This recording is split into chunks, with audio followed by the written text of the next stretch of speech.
Hello everyone and welcome to the F2 show by Inside F2. Felt a little while, didn't it? But Formula 2 cars back on our screens again this weekend. And spoiler alert, we've got a new champion. Switch off if you don't want to know who that is, but to be honest, I imagine you've probably watched the race if you're or watched the weekend's action. If you're joining us on the podcast, delighted to welcome this week Formula 2 journalist Aaron Harper and Martin Lloyd as always. And we've also drafted in an award-winning journalist for this one, Timo Albers Daily. Let's come to you first, my friend. How are you? And won a little cheeky awards in the last couple of weeks, haven't you? Motorsport UK's Young Journalist of the Year, I believe it is. Yeah, first of all, very good, thank you. And long-time listener, first-time caller, as it were. So pleasure to be here and excited to get stuck into some F2. But yeah, it's going all right for me at the moment, as you say. Got a nice tidy award. Pretty happy with that, as you can imagine. And enjoying the spoils of it, as proved by being here with you fine gentlemen today. Absolutely. Well, congratulations, and it's really well deserved, Timo. We've followed your work for a little while, and thoroughly well deserved. Aaron, all good. Always good to have you on a few of the press conferences this weekend. Give us a bit of insight. Yeah, it was interesting to see.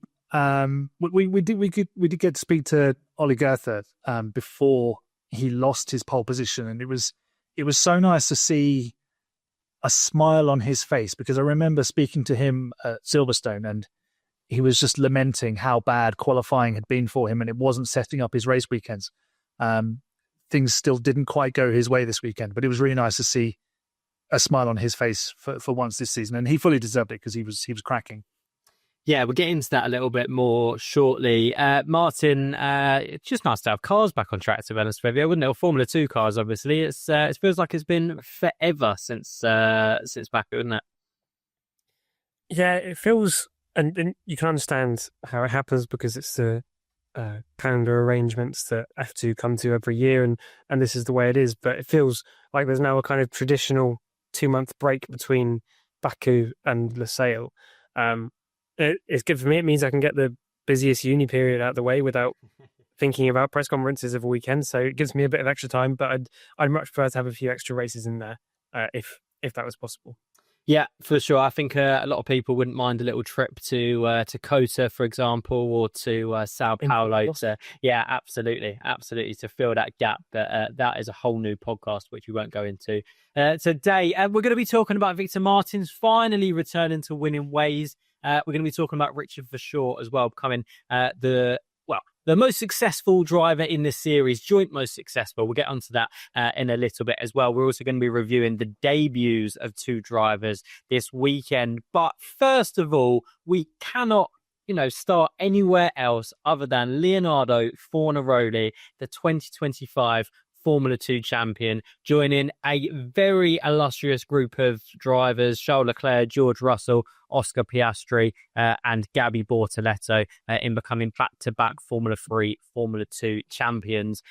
Aaron, you've spoken to him numerous times this year. I think it's fair to say that he's very well deserved, no? Absolutely. Fully deserved. He is the only driver to have scored every round this season.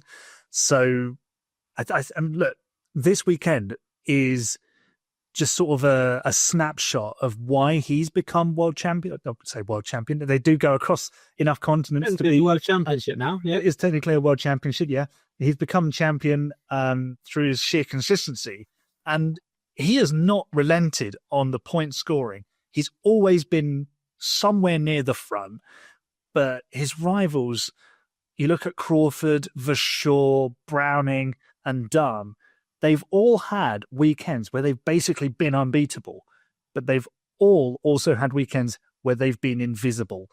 And Fornaroli has just been there scooping up a few points in sprint races, podiums on the regular in the feature races. He had that little run in the middle of the season where he broke the curse of he couldn't win in a single-seater, and then he couldn't stop winning in a single-seater. And he just took the championship away from everybody else. And his unrelenting consistency has just underpinned both this season and last season. Because remember, he didn't win a single race on his way to becoming Formula 3 champion. He just did that by finishing second and third all the time. And it's just incredible. And he's such a lovely lad as well. And I think that just shows he's really ready to go into Formula 1. But unfortunately, there's no room at the inn, which is a real shame. Yeah, no, it is. Martin, I just wanted to touch on this weekend. There's a lot of pressure. I don't think we perhaps, realise it in the lower categories. You see it in Formula 1. You see the pressure that, Lando Norris is going through right now, for example, or Oscar Piastri. There's also so much pressure on Leonardo Fornaroli going into this weekend, starting on pole in the feature race. Obviously, I know he lost that off the line, but he handled that pressure extremely well this weekend. Bearing in mind, it's the first time that he's gone in. I appreciate last year, obviously Formula 3, he went into that in the same position, but it's his rookie season in Formula 2. It's the pinnacle of junior, a single-seater racing outside of Formula 1, and he handled that pressure really well. Yeah, I think it was kind of a weekend that epitomised Fornaroli's championship to an extent. He didn't win a race. He didn't qualify on pole in the first place. Of course, he was moved up after Goethe's impeding penalty. But it's something that we've seen from Leo all year, in that he has that calmness. He has that presence of mind. He never seems too flustered by anything. And it's that consistency and that ability to brush off any setbacks that he might have, whether that be when he rear-ended Alex Dunn in Baku, when he had those couple of difficult races in Barcelona and Spielberg off the top of my head. He had the capacity to brush those off, still have that winning run in the middle of the season, and when he wasn't winning, pick up podiums almost all the time. It was really quite something. And I think that second place, he didn't have the pace to keep up with Martins, which it was a fantastic drive from Martins. He didn't have the pace to keep up with him, settled for second place, and never really looked like he was going to be any lower than second place, barring some kind of misfortune. And it was given the pressure he was under the weekend, given the amount that he had to lose compared to what the others had to gain if he made a mistake, I thought it was really impeccable from Leo this weekend. It was, and I want to give a nod to Invicta as well. Obviously, second year in a row, they've taken a rookie to the championship, which I think is really impressive, and they deserve some credit for that as well. Timo, obviously, first time we've had you on the podcast, so just wanted to get a bit of a review from you, really, of Leo Fornaroli, his season, and how he's coped with that pressure. Because, I think it's easy to forget that he is a rookie. It is the first time he's stepped into Formula 2 this season, and he has obviously coped with it extremely well. He's ended up being the champion, and that group that he joins, being back-to-back Formula 3, Formula 2 champion, that is, every one of those drivers either has gone on to do great things in Formula 1 or is doing great things in Formula 1 right now. Yeah, to build on what Aaron and Martin were saying, with the exception of the feature race in Spain and the sprint race in Austria, where he hasn't had a result lower than P8, which happened once back in Bahrain at the sprint race. That's outrageous. Well, he's obviously won. Yeah, exactly. As you say it all the time on the podcast, consistency is key, but it's completely different to be able to achieve that. And do you think the longer that you manage to do it, the harder it's going to be to keep that momentum up and to be as consistent as he has to be? And so while losing the lead from Martins on the start of the race on Sunday in the feature race would have been frustrating, he's got that mental capacity to go, that's all right. I don't need to win this. I just need to not hemorrhage any more places and just get as many points as I can. And even if I do, it's fine, because Abu Dhabi's next weekend and I can always do it then instead. And he's also in that comfortable position of all of his main rivals have to have stellar weekends, and Verschoor had a decent weekend, but even that wasn't enough to keep him in the hunt. And all the other people that were up for potentially taking the title away from him were nowhere to be seen. So even when he has a bad day, because he's been so consistent over this entire season, it's still okay. And I think that's the really impressive thing for me, is that calm, cool, collected ability to just go, I don't need to win to win. And he proved that ultimately last year in F3, kind of taking the mickey a bit by not winning a single race when you've got people then winning races. So at least this year he managed to do that. But it's something that F1 teams will be looking at and going, okay, regular points, very little in the way of mistakes, and bear in mind, different circuit types, different weather conditions. You've got to nail practice, you've got to nail qualifying, you've got to nail the reverse sprint format. If you do well in qualifying, you're obviously going to get shuffled back a bit. No real weakness that's hampered him at any point during the season, and F1 teams, while they can't offer him a full-time seat, they'll still be probably fighting over him a little bit, I reckon, because they'll want to feed him in at some point because they know that there's something special there. Yeah, no, I totally agree. And obviously it looks like not going to be in Formula One next year in 2026. But real quick answer from all of you, could he be in Formula One in 2027? And if so, what team? Real quick answer. Aaron, we'll start with you on that one. Yes or no? Yes. And I'm going to say Alpine. Okay, Martin? Yes. I was thinking Alpine. The other option is if we say goodbye to Alonso, potentially Aston Martin and a rookie option there. Interesting. Okay. Felipe Drugovich would be fuming at that, by the way. As would Jack Crawford. As with Jack Crawford, that is very true. Timo, 2027s. Yes, Audi. Yes, Audi. Interesting, because that's a team that we haven't necessarily. I reckon, Karen, actually, we did speak about it a little bit, didn't we? But yeah, that's interesting. That's a real. So potentially, if Nico Hülkenberg goes, then retires, then they keep it in there.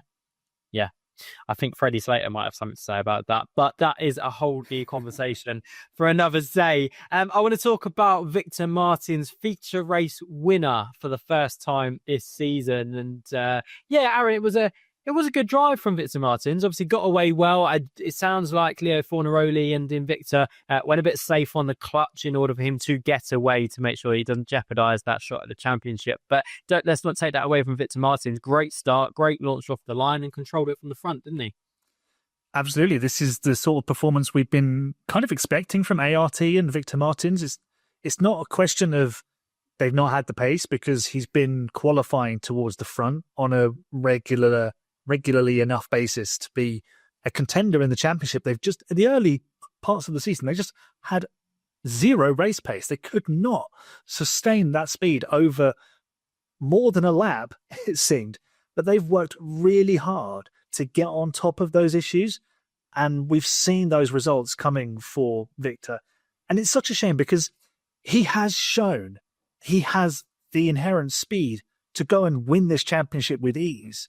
It's just never come together for him. And I think he's moving on. So it's nice for him to finish on a bit of a high with a win, reminding us just how good he is with essentially likes to flag victory. And he was never really under pressure from Fornaroli. I don't think Fornaroli was that interested in chasing him down. So, he's got the perfect situation where he's got a bloke behind him who's doing everything he needs to do to sew up a title. He's just going to let him go out in front, and he can just drive his own race. Really accomplished drive, and really nice to see that he can finish his season, which hasn't always been particularly smooth, on a real high note, which is good. Championship contender next year? Is anyone? No? It'd be interesting to see what he can do next year if he returns with ART, didn't it? So let's keep post on that. One thing I was going to say, he said something really interesting in the cool-down room, which was essentially along the lines of, I didn't know that you were to Leo Fornaroli. I didn't know that you were about to win the championship. If I'd have known that, then I would have been a bit more chill about the situation. Is that not something that the team should be telling him, Martin? And particularly a team like ART with so much experience in this series. I know it hasn't been a great couple of years for ART, but rewind, a couple of years, and that's the champion, the champions, right? Surely a team like ART should be letting him know that situation, no? I think there's two sides to it. I think you could let him know and say, look, there's not going to be any pressure from behind. Don't worry about pushing. But I think there's also, I think Martins is quite a pure racing driver in that he likes to go as fast as possible at all times, and he's quite passionate about what he does. I think even if they had told him, I think he'd still be inclined to push just a bit, because apart from anything else, he hasn't had this opportunity in such a long time. to push at the front and say, right, I've got no one in front of me. How fast can I go? I also think if you're ART, when you've waited as long as you have, when you've had the bad luck that they've had with the Melbourne feature race getting cancelled, with Monaco, and with the stall at the start of Imola from the front row of the grid, all of those from either pole or second place, effectively.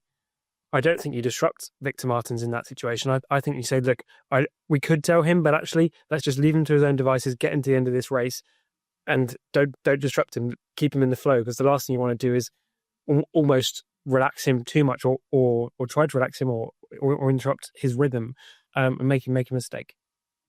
Yeah, that's fair enough. I imagine he was glad that it wasn't Alex Dunn on the front row with him at Monaco earlier this year.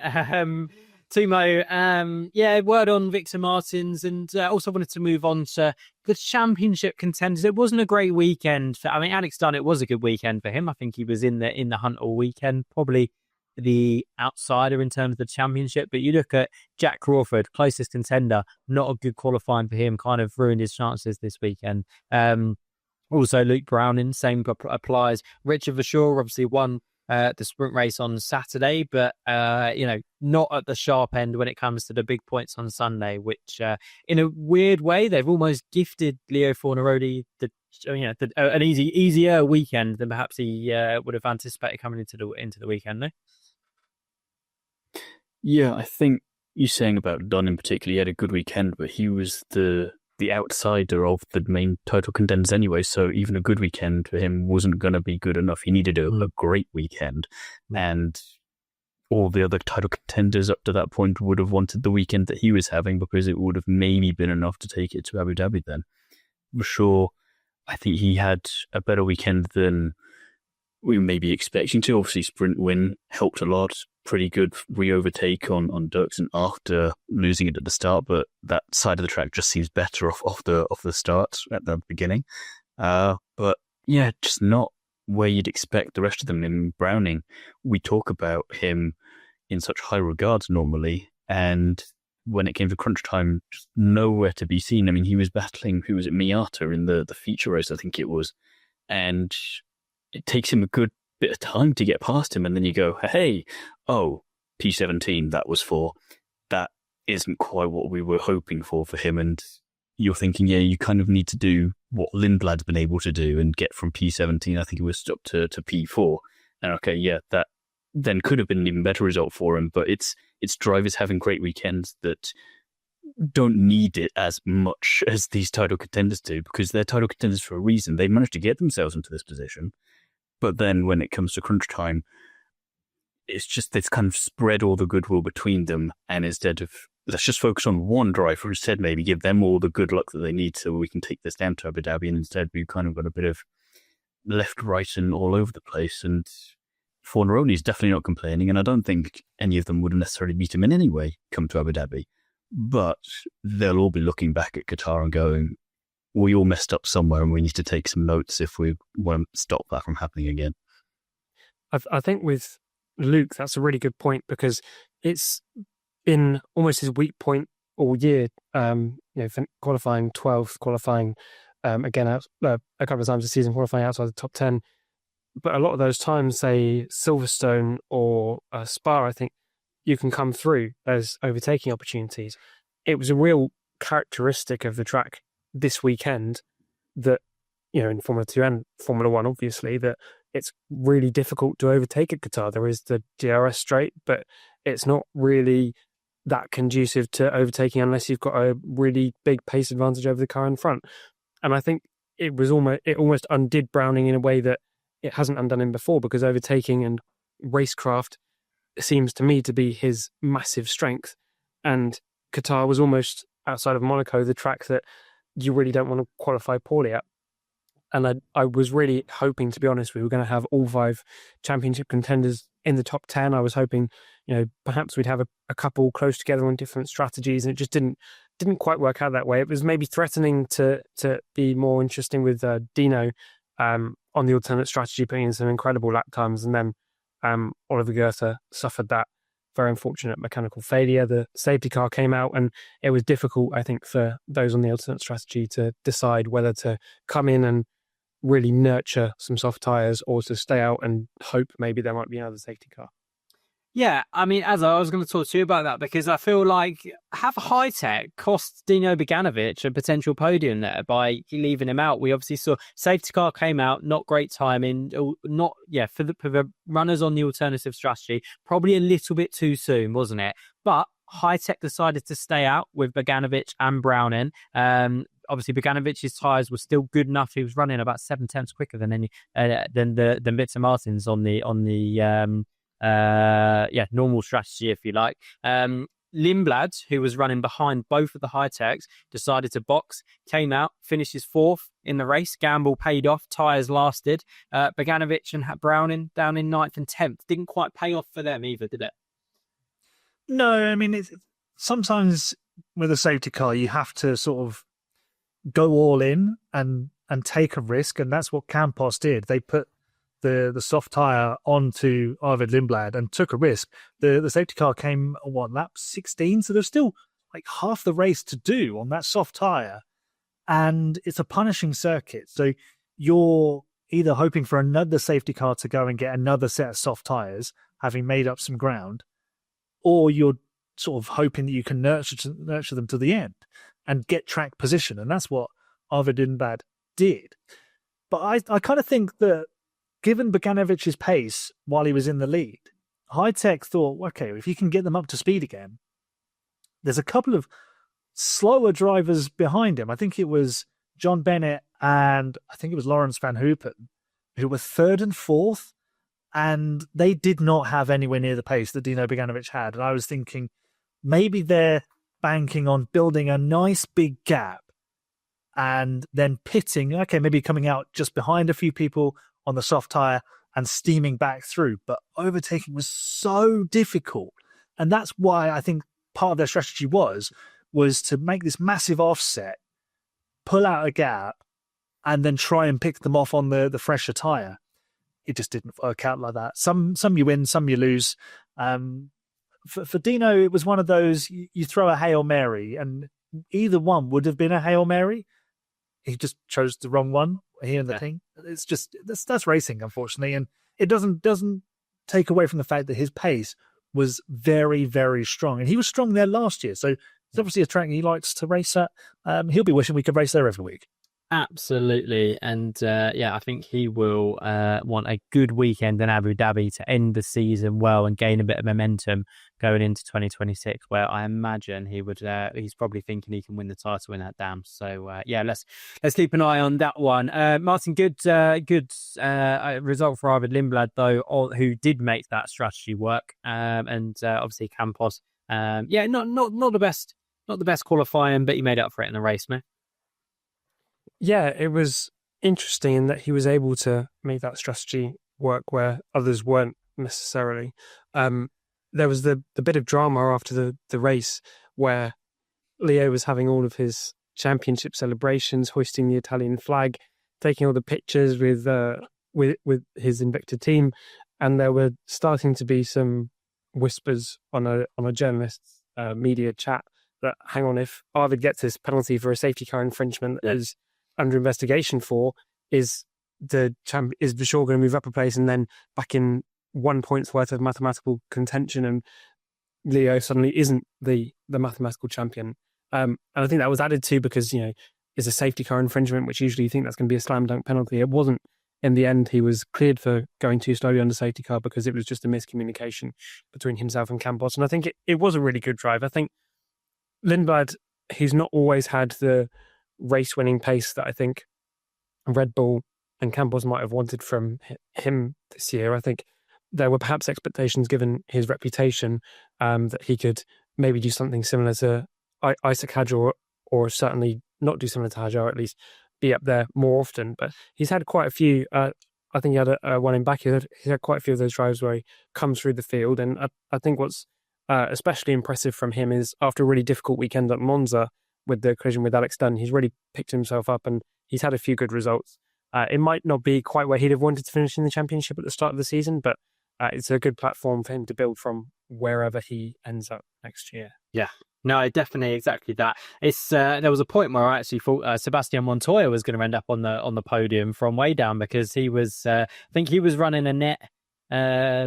I get it. Well, he finished P5. So if Arvid Lindblad, if his tyres had fallen off, Alex Dunn had a penalty, didn't he? So I was thinking, Sebastian Montoya might be in a prime position to pick up a podium here. But yeah, obviously wasn't meant to be. Timo, I just wanted to get your thoughts on Qatar in general as a track. Obviously, the Formula One drivers, I was listening to their press, or their comments after a qualifying, and they seem to absolutely love the circuit. Martin's alluded to it there. Not many overtaking opportunities. So as much as the drivers love it, the fans maybe might not. And the other aspect I wanted to throw in there, and this is particularly in Formula 2, I did feel like there was a bit of drivers around the outside of turn 1, for example. The driver on the inside can just run wide and put someone onto that mini strip of gravel, which I felt like that was happening a lot, maybe a bit too much throughout the race, where drivers were just shoving each other off and seemed to be getting away with it. And obviously that's not necessarily something that the stewards can do too much about to a certain extent, but I feel like that's a characteristic of the circuit, no? Yeah, Qatar's an interesting one, because like you say, the drivers seem to enjoy racing around it. But when it comes to the racing itself, it struck me more this weekend in both F1 and F2 as more of an endurance style race. I can see why WEC goes there, for example, makes perfect sense for them. But for F2, unless you're dive bombing down into turn 1, you're not really going to be able to do too much. You saw some interesting battles around, I think, turn 2 and maybe a little bit into 3 and 4 later on. You saw that with Villagomez and Solov, for example. But again, that's going slightly wide of the actual track to make that work in, well, I say work in kind of inverted commas there, various degrees of success and depending on how you define it. But as a track to watch Formula 2 single-seater racing, it doesn't deliver quite as well as we're used to in Formula 2.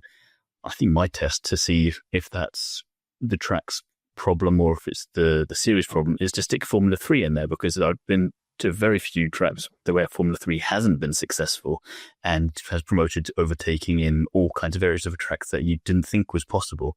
So if Formula 3 can manage it, then maybe it's a Formula 2, Formula 1 problem rather than a single-seater issue.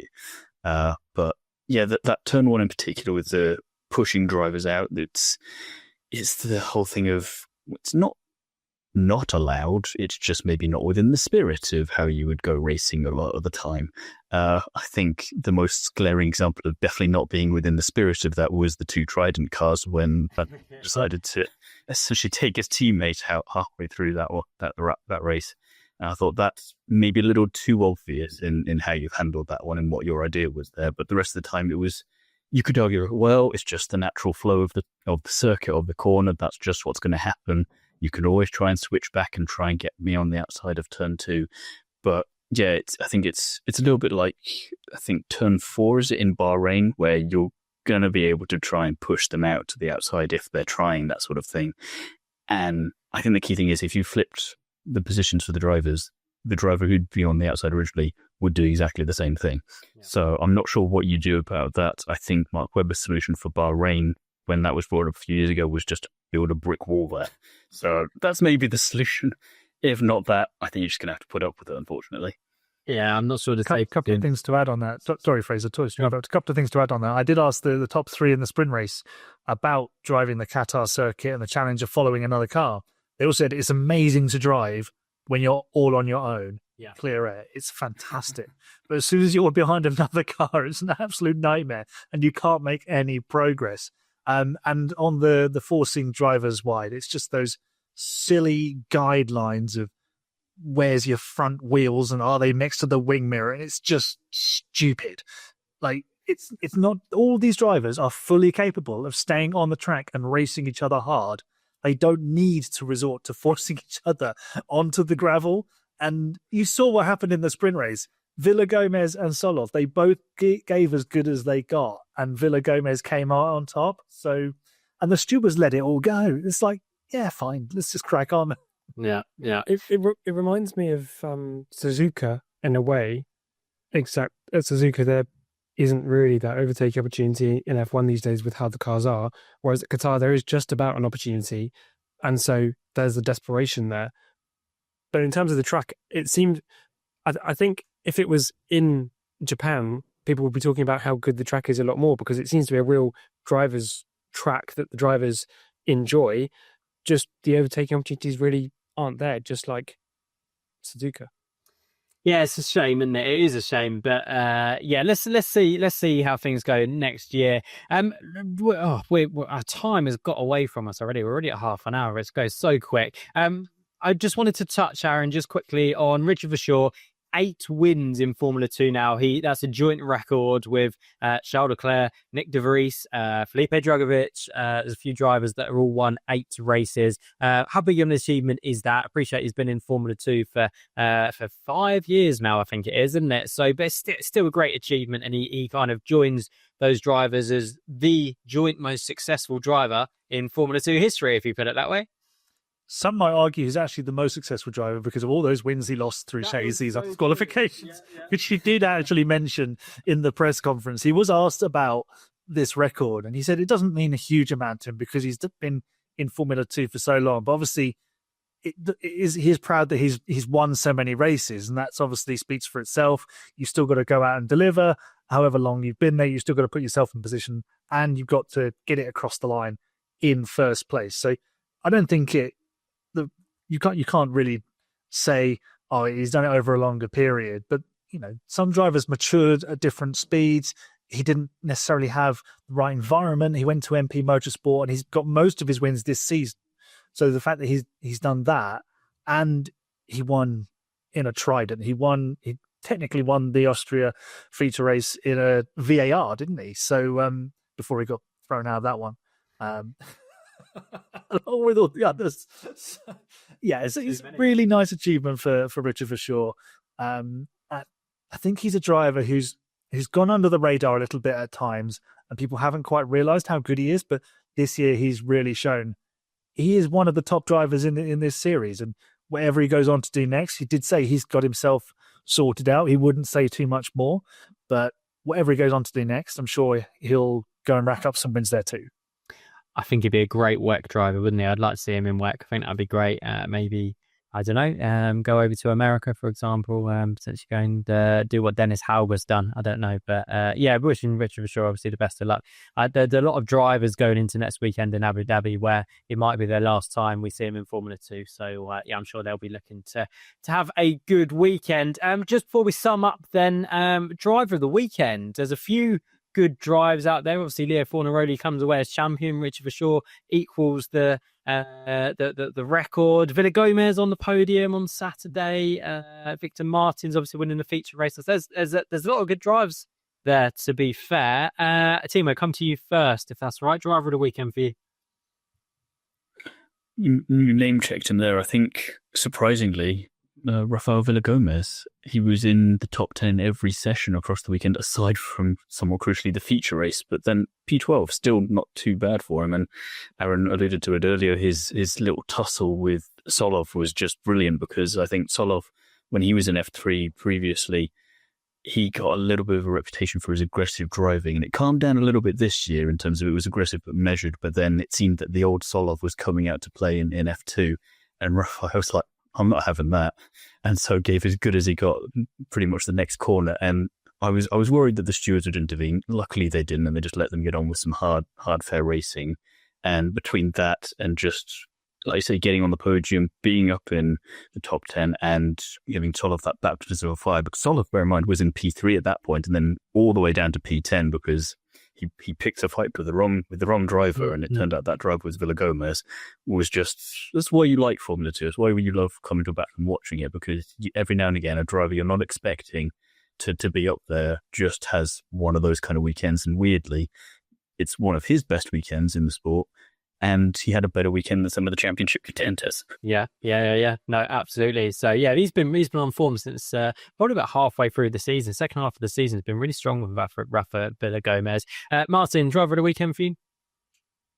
I don't think I can look past Victor Martins. I think he's, as we said earlier, he's had the pace all year. He had the pace at points last year, and I think it's been 875 days there or thereabouts since his last win at Silverstone in 2023. And if you'd have said to someone at that race then 875 days till Martin's wins, you thought at that point you might have an outside shot of the 2023 champion. Exactly. Yeah. For it to have been that long is completely crazy. So, apart from anything else, really, really pleased for Victor Martins that he's been able to get this win. Whether he stays in F2 next year or not, if he is to go, it means he's had this final high point, and it's been a difficult couple of years. And I think he was good enough to get into Formula One. He just hasn't had the results in this series in the last couple of years for whatever reason to back that up. So I'm pleased that he's had this final flourish, as you were, and he'll be hoping for another one next weekend. Absolutely. Aaron, you're going to go for a rookie. Ollie Gerfer stuck it on pole on Friday. You've already mentioned him. Who are you going to go for? Driver of the weekend? I'm going to go for a rookie, but it's not Ollie Gerfer. And like I said at the start, I was very pleased to see him doing very well and a smile on his face. But I'm actually going to pick Sebastian Montoya. He's had a bit of a rotten run recently. He was quite strong mid-season, picking up a few podiums. But then it was, Spa, and then Monza, no points. And then Baku. So Monza, Spa and Budapest, no points. Monza, Baku, 4 points combined. Then this weekend, he's bounced back, 15 points across the weekend, looking strong again in that Prema, which, Prema have been really disappointing with this rule set, as have ART, two teams we expect much, much more from. Seb Montoya has really stood out at times this season in that Prema against a very highly fancied teammate as well. Yeah, definitely. No, strong weekend for him. I agree. And interested to see what he does next season if he returns to Formula 2. I'm going to give a little shout out to Nicola Solov and to James Wharton. Obviously, debut weekend for them two drivers. Nicola Solov obviously running in the podium positions on Saturday and in the points on Sunday. So shout out to him. I believe Tsanopol Intrapuvasak has joined Trident for the final round of the season instead of James Wharton. So looking forward to seeing what he does in Abu Dhabi. Right, that's all we got time for. Let's take a look at the championship standings before we go. Leonardo Fornaroli becomes the 9th winner of the FIA Formula 2 Championship, sealing the title with a round to spare. But the race for second in the championship is still on. Jack Crawford, Richard Verschoor, both of them sat second and third, both on 170 points. Luke Browning still has an outside shot of being runner-up this year. He sits 4th in the standings, 8 behind those two drivers. And Alex Dunn rounds out the top 5 on 149 points. And the team standings? Invicta are at 25 points clear going into the final round of the season. They'll be hoping they can claim the team's championship for the second year in a row. High Tech are the closest challengers to them in second. Campos have an outside shot at winning the championship. They're still in mathematical contention, but it very much is a long shot for the Spanish team. Dams and MP Motorsport round out the top 5. Okay, we've got lots of interviews out now. We've got interviews with Josh Dirksen about his move to Invicta. We've got interviews with Formula 2 newbies Emo Fittipaldi and Noel Leon. Really exciting interviews, so go and check them out if you haven't already. And you know what to do. Hit that subscribe button. Make sure you subscribe so you don't miss any Formula 2 content from Inside F2. But from me, Fraser Ford, and all of us here at Inside F2, we'll see you next time.